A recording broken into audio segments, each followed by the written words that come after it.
Hey everyone, this is Pallavi and I'm back with the 11th game of the book Chess the Art of Logical Thinking by Neil MacDonald. This game was played between Short and Timman in 1987 in Reykjavik. The opening played was French defense. Let's start.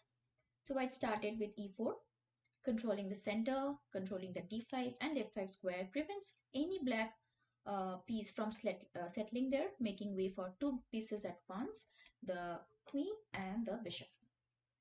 E6. The opening, known as the French defense, doesn't immediately seize the center but rather prepares for a potential d7 pawn push to control the d5 square. The e6 pawn move simultaneously frees up both f8 bishop and the queen. While this pawn push may seem to restrict black's position, it could entice white into a premature attack that could lead to disaster. Thus, the French defense shouldn't be underestimated as it holds substantial dynamic energy. d4. When you put two pawns next to each other, they control the squares right in front and diagonally to the sides.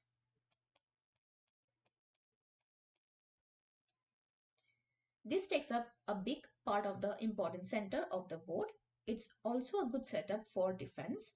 If one pawn is threatened, it can move forward and the other pawn can follow, creating a strong chain of defense. Now black played d5. Black quickly messes up with the nice arrangement of white's center pawns. Knight c3. Very economical. White develops a knight and defends the e4 pawn. Bishop b4, the most aggressive response as it renews the threat to e4 by pinning the knight on c3. So after bishop b4, white played e5. White saves his pawn from capture and consolidates his space advantage. c5. Here black is following the rule of putting another pawn next to their farthest advanced one. Since white has set up their pawn chain with d4 and e5, it's a good idea for black to attack it at the base, which is currently d4. Attacking it from the front, which is the e5, is not as effective because the most advanced pawn has more freedom and power to defend itself. This advanced pawn can move forward, trade itself, or even be sacrificed without causing too much trouble higher up in the pawn chain. Now white played a3, a good moment to force the bishop to clarify its intentions on b4. So bishop takes c3, check. Black gives up his wonderful king's bishop, the ideal guardian of his dark squares. On the other hand, he inflicts doubled pawns on his opponent. In particular, the pawn on c3 will be hard to defend.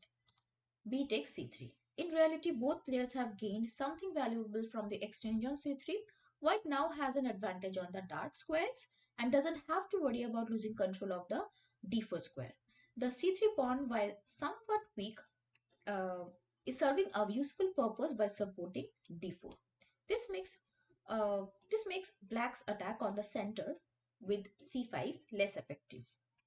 As a result, white has more freedom of to plan moves, possibly focusing on the king side.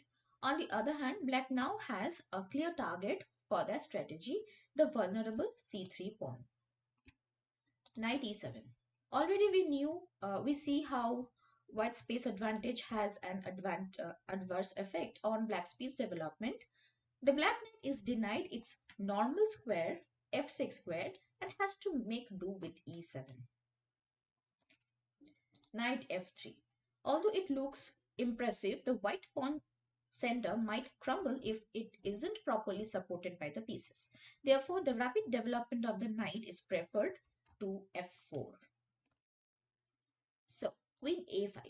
Right away, the black queen goes after the weak point in white's pawn arrangement, which is the c3 pawn.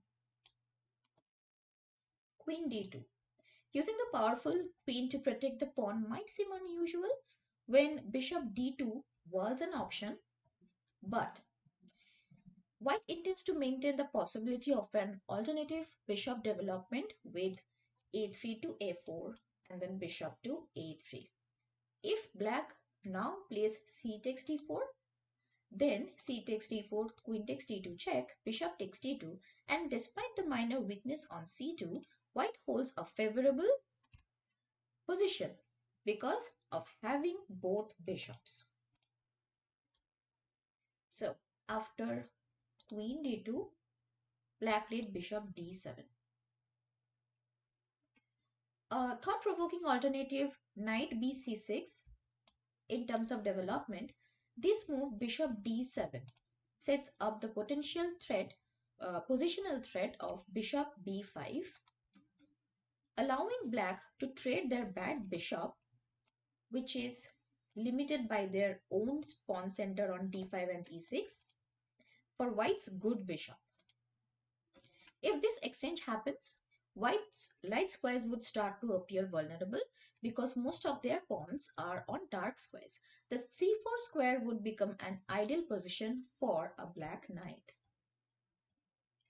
So after bishop d7, white played rook b1. White is alert. He acts immediately to prevent bishop b5 and at the same time attacks the b7 pawn. Bishop c6, an unusual square for a bishop as it is deployed to a blocked diagonal. However, black has decided on the following setup. Bishop c6, knight d7, and then queenside castle. When his king is relatively safe, if instead he had played b6, then a well-timed d4 takes c5 would have opened lines of attack against his king. So after bishop c6, now white played bishop d3. This is a sensible move for development amid all the complex plans. White prefers to have their bishop on d3 instead of e2 because it protects the c2 pawn in case black exchanges on d4 and then plays rook c8.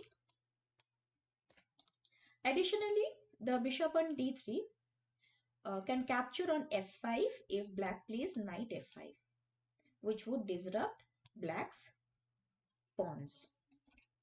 If black castles kingside, the bishop is ready to create attacking combinations against h7. Square usually defended. The h7 square is usually defended by an f6 knight. Black can push the pawn c5 to c4 to challenge the bishop, but white would actually welcome this as it would clear up the central situation. So after bishop d3, black played knight d7. The knight clears the way for queenside castling and is ready to support an attack on white's center with f6. Kingside castle. White has largely finished their piece development and has a secure king as well as control over more space on the board.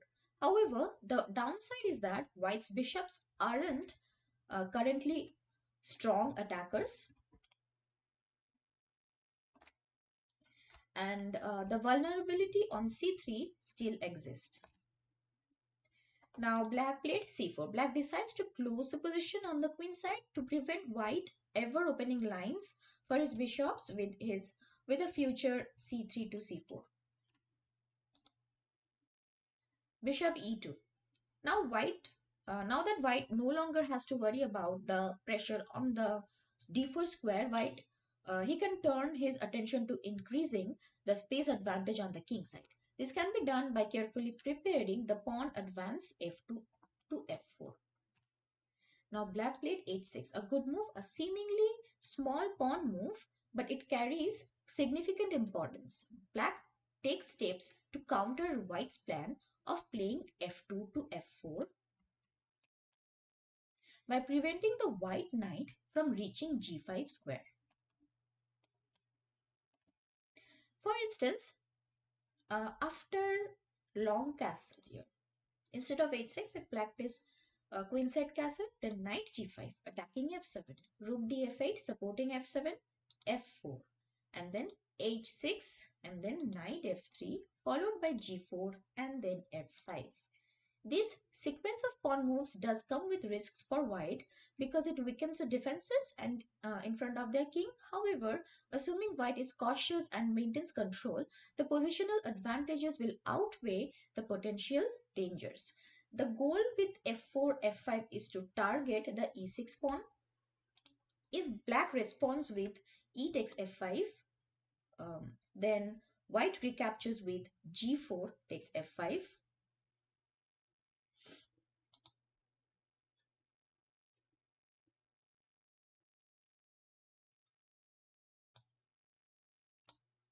Sorry, it's taking a while. Yeah, g4 takes f5, and the white pawns become mobile and strong. If on the other hand, black allows f takes e6, if black allows f takes e6, then f takes e6. Now white can increase pressure on e6 uh, with moves like knight e4, placing on knight f4, and so on.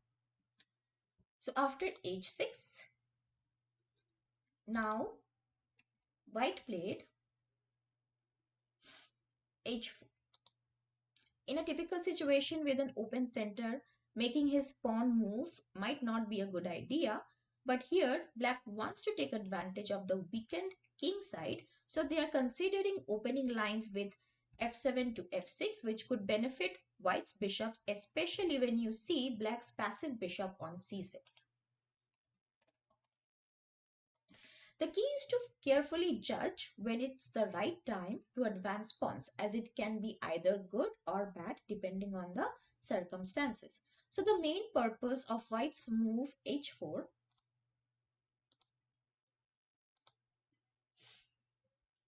so the main purpose of this move is to prevent black from playing g7 to g5 at the right moment. As we'll see in the game played by Timman, a world-class grandmaster, he makes a mistake by opening lines when it's not the right situation to do. Long castle. Black completes his first mini strategic plan by putting his king behind the wall of pawns on the queen side. Bishop d1. In this strategic move, short positions black to potentially assault white's center. This patient move serves to open up the e file, allowing the e6 pawn to be targeted directly from the front. Now black played f5. That's aiming too high. Instead, if black plays a steady move like king d8, it's hard to see uh, how white could have advanced their position. f5. E takes f6. White appreciates the opportunity his opponent has given to him to unlock the e file, which enables him to put pressure on the vulnerable e6 pawn. Knight takes f6. Black is still intent on playing actively. Indeed, the threat of knight e4 looks strong, but in fact, the defensively minded g takes f6 was to be preferred to keep the hold of the e5 square. Then, if rook e1 and then knight f8 holds everything together. But black played knight takes f6. Queen e1. The queen steps back from the looming attack by the knight and at the same time hits the e6 pawn. Knight e4. Timman presses on with his plan. At least on e4, the knight temporarily shields the e6 pawn. Now, white played rook b4. The rook defends c3 by blocking out the black queen. Now, white has much the better of it, as his knight will enjoy the wonderful square on e5. Rook hf8. Black centralizes his last undeveloped piece and prevents white from building up pressure with f4. So white played knight e5, a perfect spot for a knight right in the center where no pawn can force it out. Unlike the black knight on e4, which can be eventually displaced by the move f3. After knight e5, black played queen c7. The black queen moves back to the second rank to strengthen the defensive setup. Specifically, once the knight is forced to retreat from e4, um, the queen is essential to respond. Knight takes c6. with queen takes e6, preventing the capture of the e6 pawn by queen takes e6. Then the black pawn would be protecting the pawn on e6. So after queen c7, bishop g4 on one after another, white's pieces locate super positions for attacking, and this makes black regret their decision to open up the position with f5 on the move 14. So rook f6. Timman now defends by using the rook to protect the vulnerable e6 pawn. f3. Finally, white gets rid of the knight, clearing the path for a direct attack on the e6 pawn. Knight d6. The knight has only one place to go. Now, how will white make things tougher for the opponent? White comes up with a brilliant idea that's a bit tricky to spot, even more so than sacrificing the queen. Bishop h3, a sneaky move with the nasty plan of playing knight g4. If black rook moves away, the e6 pawn will be taken. For example, if black plays rook g6 and then h5 and so on. So after bishop h3, black played bishop d7 to stop the danger. Black has to protect the e6 pawn once more, because if black had played h5, then bishop g5 would be a terrible situation. So black played bishop d7. Now white played rook f2. Simple chess. Short systematically builds up the pressure. The rook is now prepared to move to e2, setting up a potential powerful attack on the vulnerable e6 pawn. Knight c6. Black must challenge the white knight and does so in the most time-saving manner by also attacking the rook. Rook b1. The rook isn't upset about moving back because its previous spot on b4 didn't matter anymore. It's actually better to have it closer to the e1 square. Knight f7. This move puts pressure on the white knight for the third time and makes it choose which piece to trade itself for. So white captured, knight takes d7. Short makes a smart choice. Instead of grabbing material right away with knight takes f7, which would lead to rook takes f7, if bishop takes e6, then rook e7, rook e2, rook d e8, and black's pieces become active. Short prefers to keep black restricted. The seemingly unimpressive black bishop is crucial as it guards the important e6 square, which is the center of the battle. So that's why white captured the d7 bishop with the knight. Queen takes d7. The queen is not as effective as the bishop in protecting the e6 pawn because the bishop on h3 is exerting significant pressure along the diagonal. Bishop f4. Fantastic move. This is an example of a strategy that's backed by tactics. White has three good reasons for wanting the bishop on h2 b8 diagonal. First, it helps control the important e5 square in the center. Second, it can threaten the black king and making it hard for the king to escape to safety. Third, by moving the bishop, it allows the rook on b1 to join the attack on the vulnerable e6 pawn via e1 later on. Of course, this plan wouldn't work if black could simply respond with rook takes f4 and take the bishop. But in this situation, bishop cross e6, bishop takes e6 would win black's queen. It's a brilliant display of high-level positional chess, but there is no mystery here. It's about having a silent conversation with yourself. Like this. I want my bishop on f4. Can I do that? No, I can't because black can take it with rook takes f4. But wait, doesn't black lose their queen if I play bishop takes e6 and after that? Yes, that's right. So let's go ahead with bishop f4. So now black played g5. Unfortunately, this happened one move too late to stop the strong repositioning of the white bishop. Now white played an excellent move, rook e2.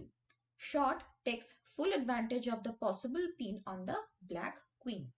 It might appear like a clever move, but it's entirely reasonable. In this hypothetical conversation, white thinks, I need to move my threatened bishop back. I'd like to play rook e2 to attack the vulnerable e6 pawn, but that's not possible. But hold on a moment. If I did play rook e2 and he took my bishop, what would he do after rook takes e6? So he took my bishop and then I can play rook takes e6. So when you consider g takes f4, then and rook takes e6, for a moment, you'll realize that black is in a tough spot. He doesn't have a good move. If he takes the rook, he loses the queen.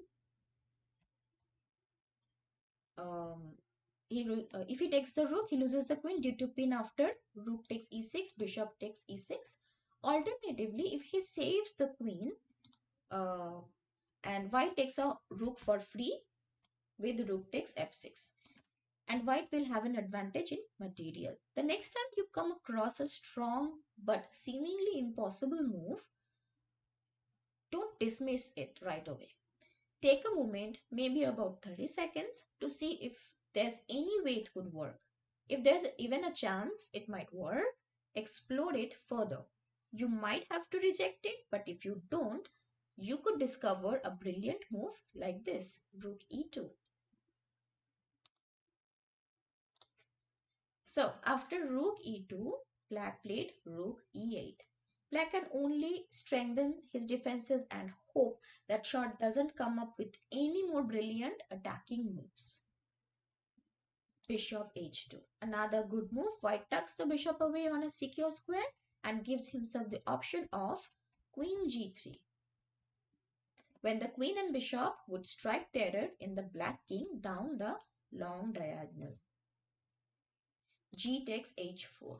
Timman attempts to create opportunities for his knight by freeing the g5 square and potentially using the g file for tactical moves.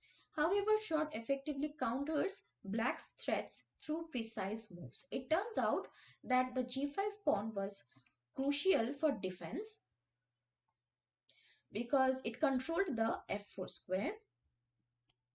Without it, white can use the f3 pawn as a strong attacker to target the e6 pawn. If black had played more defensively, they could have maintained a solid position. White might have tried to pressure the e6 pawn with moves like queen g3 and then rook b e1, but there wouldn't have been a clear advantage. Therefore, it would have been better for black to secure the black's king's position by b6 and then king b7, reducing the threat from the bishop on h2. This way, black king could escape to a8 or even a6 if things got risky. So after g takes h4, now white played queen takes h4. White recaptures and clears the e1 square for his queen's rook with the gain of time by hitting the rook on f6. Knight g5, black makes two threats.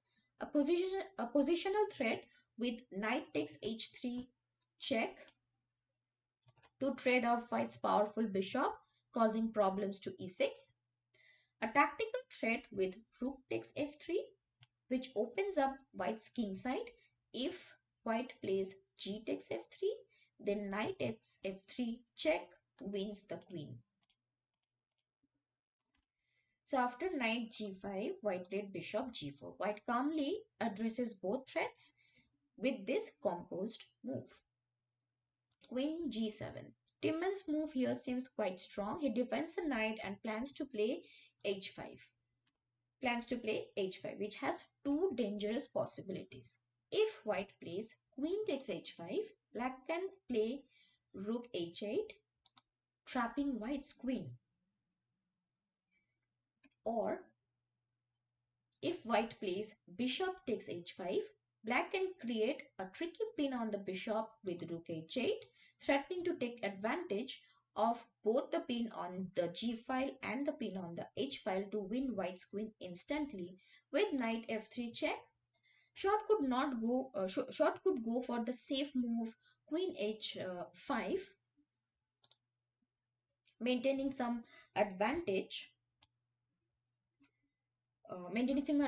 However, everything suggests that white should complete their strategic plan by moving their queen's rook to e1. But the real question is whether this move can work tactically. So after queen g7, white played rook be1, which is a good move. Puts enormous pressure on e6. So if now black plays h5, then queen takes h5, rook h8, then rook takes e6, a good move. Not bishop takes e6 because of knight takes e6, queen g4, queen takes queen, f takes queen, and black has an extra piece. So instead of bishop takes e6, rook takes e6 is a good move.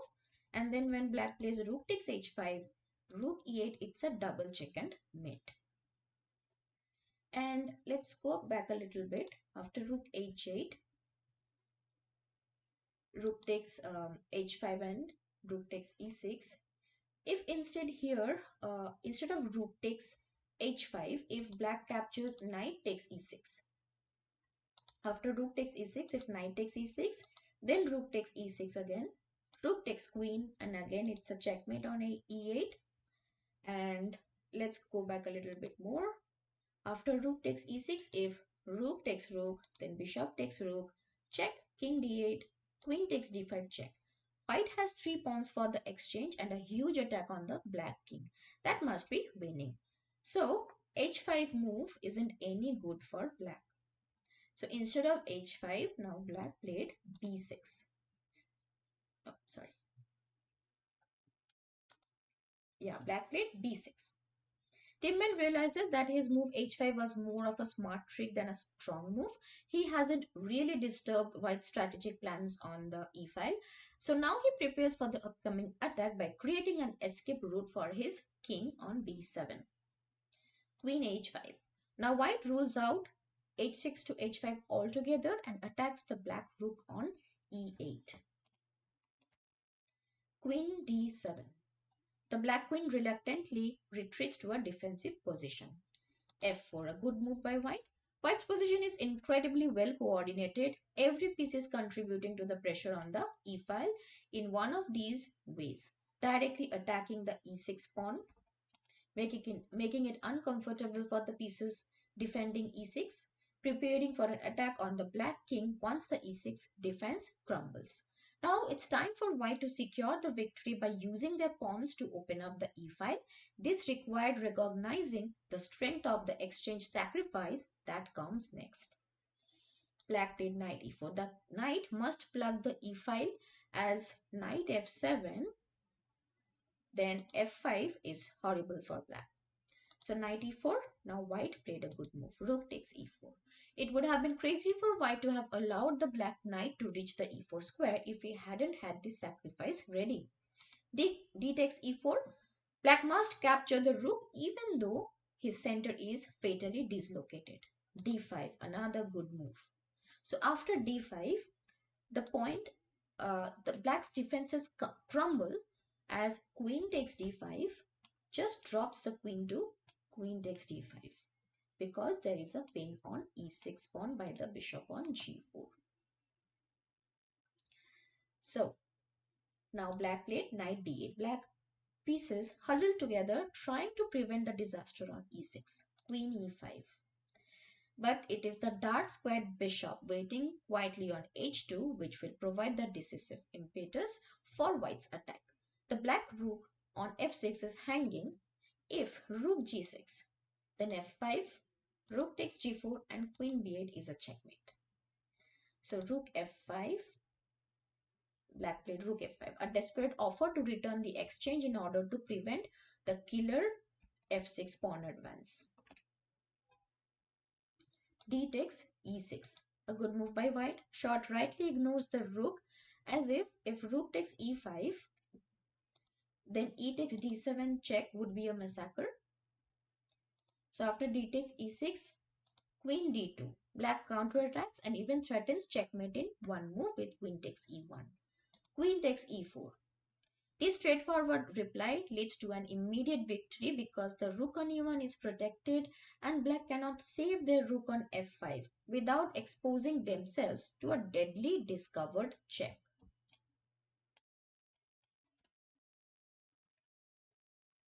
Rook d5. If rook takes e6 instead, then bishop takes f5 wins one rook and fatally pins the other. So black played rook d5, e7 discovered check. The white bishops and passed pawns are a ferocious combination. King c7. The black king flees from one discovered check by a bishop f5. But the second is too much. After king c6, then rook d1, queen takes c3, then queen takes d5, it's a checkmate. If instead of queen takes c3, black captures queen takes d1, then bishop takes d1, it is winning for white.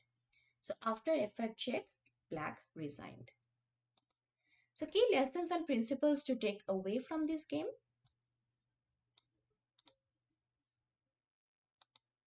Piece coordination. Coordinating pieces effectively, especially along key files like the E file, can apply significant pressure on the opponent. Patience and timing. Timing your moves and patiently preparing for an attack can be more effective than rushing into tactics. Pawn structure. Even seemingly small pawn moves can impact the game significantly. Understanding pawn structure is crucial. Piece activity. Active pieces are valuable in both offense and defense. Tactical awareness. Being alert to tactical opportunities, including pins and combinations, is essential. Defensive resources. Finding defensive resources even in difficult positions is vital. King safety. Ensuring the king's safety is fundamental. Exchange sacrifice. Tactical sacrifices like an exchange sacrifice can create winning chances. Piece quality. Quality of pieces often matters more than quantity. Active and influential pieces can give an advantage. Center control. Controlling central squares is critical for dictating the game's flow. Thank you for watching. I hope you liked this video as well. I'll see you in the next video. Please like, comment, share and subscribe to my channel. Thank you. Bye-bye.